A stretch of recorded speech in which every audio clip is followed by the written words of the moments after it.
When Mario first leaped onto the scene in 1981, he served as the protagonist in one of the arcade's greatest hits, Donkey Kong. Gamers across the globe did their best to dodge barrels on their way to save the pixelated Pauline. 1 year later, the roles would be flipped as Mario served as the antagonist in Donkey Kong Jr. DK's baby boy is still one of my favorite video game characters and served as my player of choice in the original Mario Kart, as well as Mario Tennis on the Virtual Boy. Mario Bros. Popped up into local arcades in 1983. I've heard it described as Mario's response to the blockbuster hit Joust. Something's coming up the plumbing for Luigi's in a bind. Giant turtles out to get him, creepy crabs are right behind. Fighter flies, cheaper shites, they're all coming out the pipes. Mario, where are you? The game was really wild, offering two players the chance to experience gameplay at the same time controlling Mario and his strange doppelganger supporting green overalls. Mario, where are you? Once the Nintendo Entertainment System was released in 1985, gamers were introduced to a brand new Mario title that would define 2D platforming for generations to come. It was groundbreaking. Plus, it was packed along with your NES, so everyone had the opportunity to save the Mushroom Kingdom. The title was so popular that a sequel was released in Japan just 1 year later, but wouldn't appear stateside until Super Mario All-Stars in 1993. So instead, here in America, we received an entirely different Super Mario Bros. 2. It was a re-theme of a Japanese title that added Mario, Luigi, Toad, and even Princess Toadstool as playable characters. I'm a huge fan of Super Mario Bros. 2, and it's still my favorite game in the Mario series. Then in 1989, Nintendo released a title that some have celebrated as the greatest Mario game of all time. Super Mario Bros. 3 gave us the Koopa Kids, Doom Ships, the Super Leaf, a full-body frog suit, and a one-of-a-kind Happy Meal at your local McDonald's. A Mario toy that jumps, or an acrobatic little Goomba, a pullback Luigi, or a hopping Koopa Paratroopa. Welcome everyone to another episode of McDonald's Unboxed, where we uncover the truth behind the fast food chain's promotional tie-ins. Please take a moment to click that like button, and if this is your first time checking us out, why not supersize your experience and subscribe to Retro Spectrum?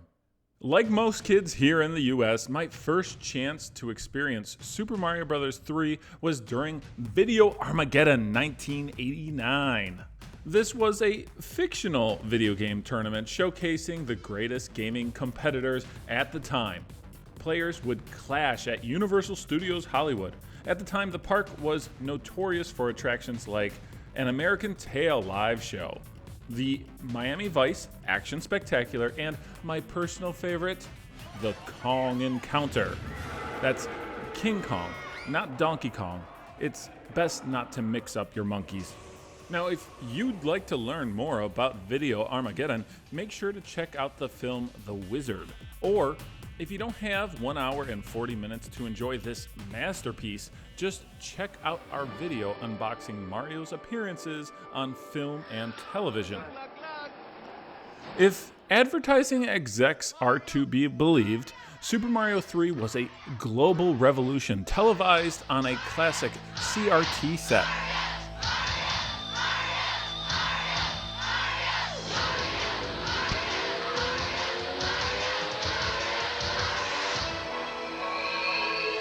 He's back. All you had to do was ask. Of course, there was no Google in 1989, so if you were looking for a guide to help navigate the 8 worlds available in Mario 3, you'd have to rely on the game counselors at the Nintendo Power Hotline. If you're one of America's 65 million Mario-loving maniacs, you know the lingo. If not, you may be asking yourself, what are they talking about? They're talking strategy. They're talking warp zones. They're talking Nintendo, a video game phenomenon that's still going strong 6 years later. Now, $1.50 per minute wasn't cheap, especially when your allowance was only like $5 a week. So the savvy gamer might just go out and grab the official strategy guide of Super Mario Bros. 3. World 1 is simply known as Grassland, where you discover all sorts of enemies, including the first of 7 Koopalings, Larry Koopa. I've heard that several of the Koopa kids were actually named after well-known musicians, which would make sense since their ranks include Iggy Koopa and Ludwig von Koopa. Now, one of the quickest ways to traverse the different worlds of Super Mario 3 is with the assistance of a warp whistle, which I think may have been hijacked from the original Legend of Zelda. It's the best way to progress faster and avoid any of the Koopalings that prove too difficult.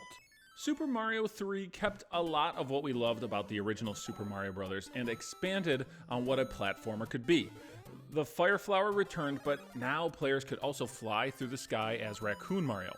There was also Frog Mario, Tanuki Mario, and Hammer Mario, which allows you to throw hammers at your enemy, not summon lightning from the sky. Some have called Super Mario Bros. 3 the greatest game in the franchise.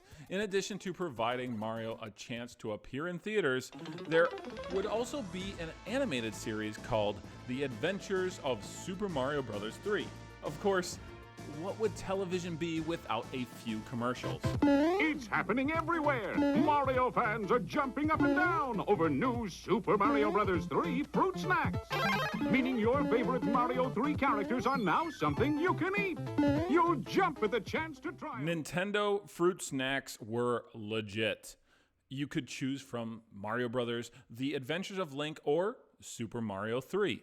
These licensed treats led to an unusual bit of cross-promotion at the Nintendo Power Fest in 1990.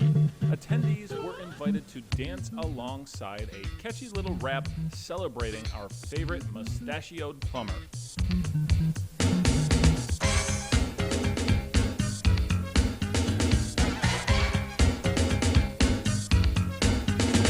There's fruit snacks to go. Some of Link and Mario.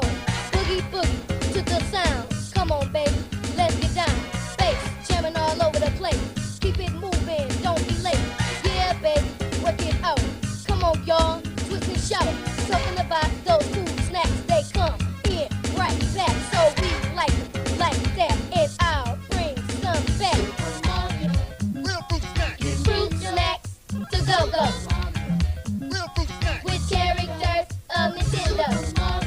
Real fruit snacks. Let your fingers snap Real fruit snacks. while you do the Mario rap. Now, if you weren't lucky enough to experience the Nintendo Power Fest, you could always visit your local McDonald's in order to enjoy a special Super Mario 3 themed Happy Meal.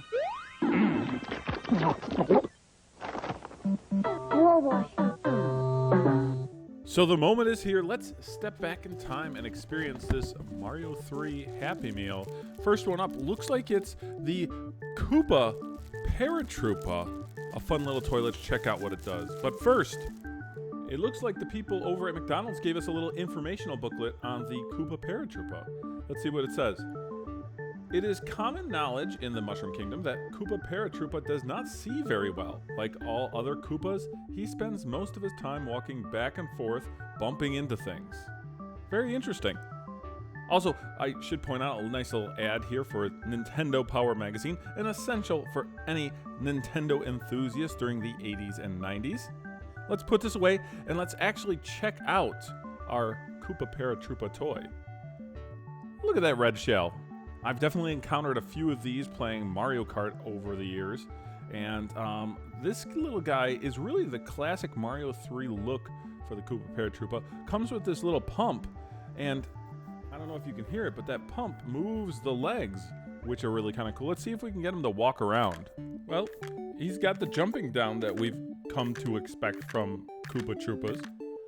Next up, I have a Goomba, the other iconic Mario baddies that you encounter in the game. This Goomba, again, looks like your standard Goomba with one exception. One little difference. Check out the bottom here. If I take this off, look at this.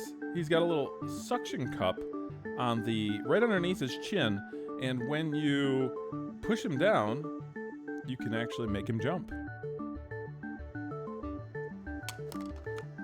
Nailing the landing. It's always the hardest part. Next up, Mario's little bro, Luigi, and my favorite Mario Brothers character. Check this out. He's floating along on a cloud. He's got these wheels on bottom that he's going to, I'm assuming, going to roll around on, and a little star in his hands. So let's put this guy down and let's check out what exactly he does when you wind him up. And there he goes. Off he goes. Let's finish it off by checking out Mario. And it's not just Mario, it is Raccoon Mario. You can see he's got the little tail, the little ears up on top, and a spring in his step to help him fly. Let's see if after all these years, this thing actually works. I feel like it's anticipating a Jack-in-the-Box. Whoa! I'm not gonna lie, Mario got some serious airtime on that one. But wait, we're not done yet. If you brought in one of your pint-sized plumbers, that's right, one of those kids that are under 3 years old and bought him a Happy Meal, you'd receive a squeezable Raccoon Mario. This is better than most of those under 3 toys that they give you, and I don't know, I think it's a cool part of the collection.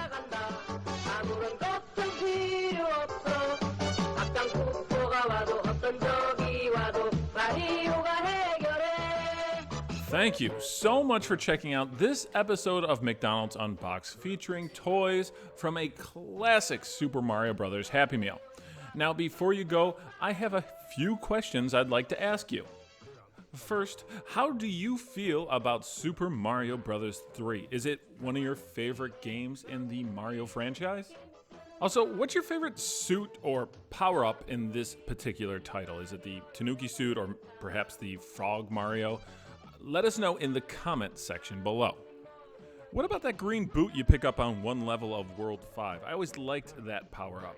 Oh, and speaking of which, don't forget to click that like button on the way out and subscribe to Retro Spectrum so you don't miss a single episode of McDonald's Unboxed.